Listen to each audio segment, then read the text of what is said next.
Di antara sekian syarat-syarat yang bisa membawa amal ibadah kita ini diterima Allah, maka syarat yang paling diharapkan untuk bisa diterima Allah dua hal. Yang pertama, amal ibadah yang kita saksikan pada amal ibadah itu taufik Allah, pertolongan Allah, rahmat Allah. Nah, apabila kita melakukan satu ibadah yang kita pandang adalah bahwa ibadah yang kita lakukan itu merupakan taufik Allah kepada kita. Ibadah yang kita perbuat itu merupakan anugerah yang diberikan kepada kita. Nah, bukan ibadah itu merupakan dari diri sendiri. Apabila kita bisa memandang ibadah kita itu sebagai anugerah Allah, apabila kita bisa memandang bahwa ibadah itu adalah taufik Allah, bukan dari diri kita sendiri, nah ini harapan kuat ibadah itu diterima Allah. Harapan kuat.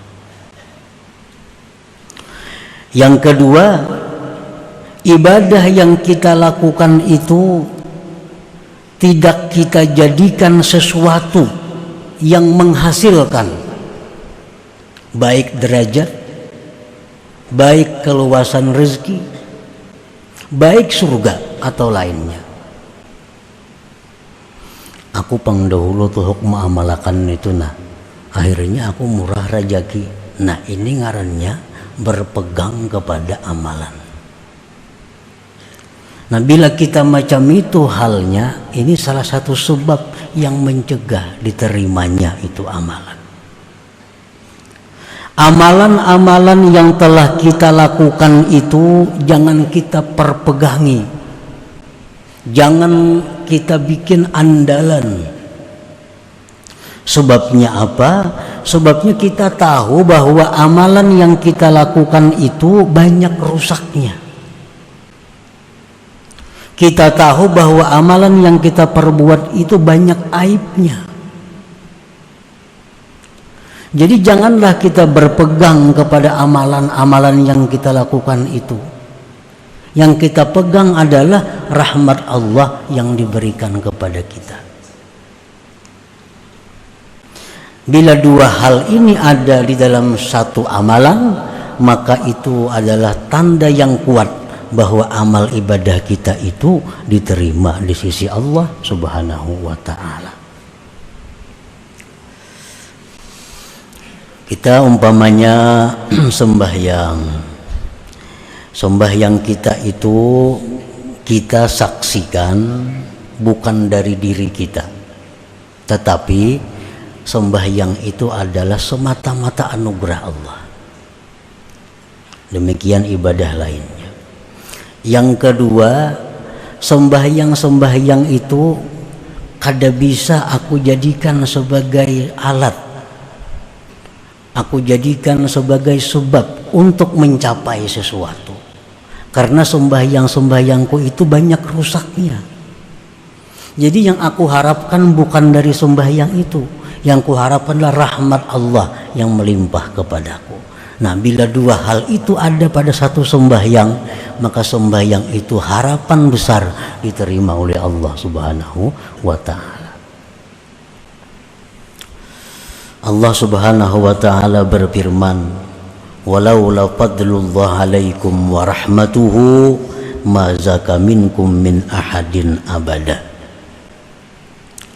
Andai kata tidak ada anugerah Allah atas kamu, tidak ada rahmat Allah atas kamu, tidaklah bersih dari kamu seseorang jua pun.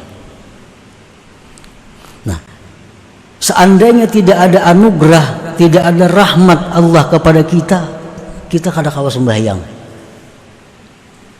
kita kada kawa puasa, kita kada kawa berzakat, kita kada kau menuntut ilmu. Kenapa kita bisa menuntut ilmu? Itu karena anugerah Allah.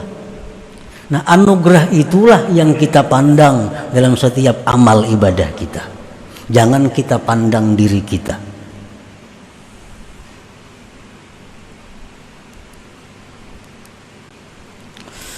Ibadah yang kita perbuat itu jangan dibesar-besarkan.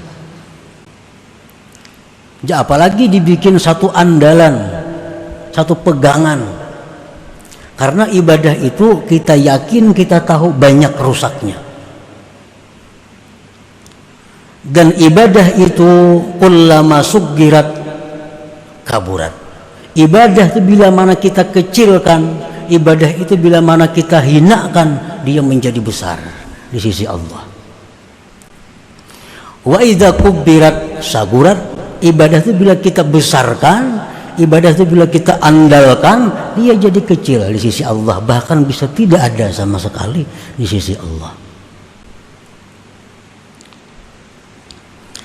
Jadi yang kita pegang, yang kita andalkan adalah bukan ibadah yang kita perbuat, tetapi rahmat Allah Subhanahu wa ta'ala. Itu yang kita harapkan, yang bisa menyelamatkan kita, yang bisa membuat kita sukses, bukan ibadah kita, tetapi rahmat Allah Subhanahu wa ta'ala. Rasulullah sallallahu alaihi wasallam bersabda, "Ma minkum min ahadin yunjihi amaluhu." Qalu wala anta ya Rasulullah. Qala wala ana illa ayyataghammadani Allah birahmatih. Tidak ada daripada kamu seorang pun, kata Rasulullah, yang diselamatkan oleh amalnya di akhirat. Andai kata kita dihitung dengan amal, semuaan kita ini masuk neraka. Tidak ada seorang pun dari kalian yang bisa menyelamatkan akan dia oleh amalnya. Ujar sahabat bertanya, "Pian pang wahai Rasulullah?" "Aku pun demikian," kata Rasulullah. "Kecuali bahwa Allah melimpahkan kepadaku dengan rahmatnya." Jadi kita jangan dengan sembahyang ini supaya jangan masuk neraka, dengan sembahyang ini supaya masuk surga. Kebiasaan seperti itu ditinggalkan. Ditinggalkan. Aku berharap dengan sembahyangku ini aku bisa ke surga. Dengan sembahyangku ini aku terhindar daripada ke neraka. Itu ditinggalkan. Kita sudah sampai ke suatu pengertian bahwa ibadah yang kita lakukan itu kada bisa diandalkan demikian. Yang bisa kita andalkan adalah rahmat dan anugerah Allah Subhanahu wa ta'ala. Para muhibbin rahimakumullah. Nah, ini jangan diartikan bahwa kada perlu sembahyang, jangan diartikan demikian. Mun itu kada perlu puasa, kada kawa diandalkan juga. Mun itu kada perlu sembahyang, kada kawa diandalkan juga. Nah, bukan diartikan demikian. Sembahyang puasa itu adalah kewajiban kita yang mesti kita laksanakan sebagai hamba Allah. Sembahyang wajib dilaksanakan. Namun sembahyang yang kita laksanakan itu jangan dibesar-besarkan. Jangan dipandang itu kemampuan diri sendiri. Sembahyang kita laksanakan, tapi kita pandang itu anugerah Allah. Kita pandang bahwa itu adalah rahmat Allah. Bukan meninggalkan sembahyangnya. Nah, ini hanya mengalihkan pemahaman, mengalihkan i'tikad kita yang selama ini bahwa kita anggap dengan sembahyang itu kita ke surga. Dengan sembahyang itu kita selamat dari neraka. Padahal tidak demikian. Padahal kada macam itu. Nah, sembahyang ini adalah tugas kita. Puasa adalah kewajiban kita. Mengenai kita ini ke surga, mengenai kita ini selamat dari neraka, itu semata-mata rahmat dari Allah Subhanahu wa ta'ala.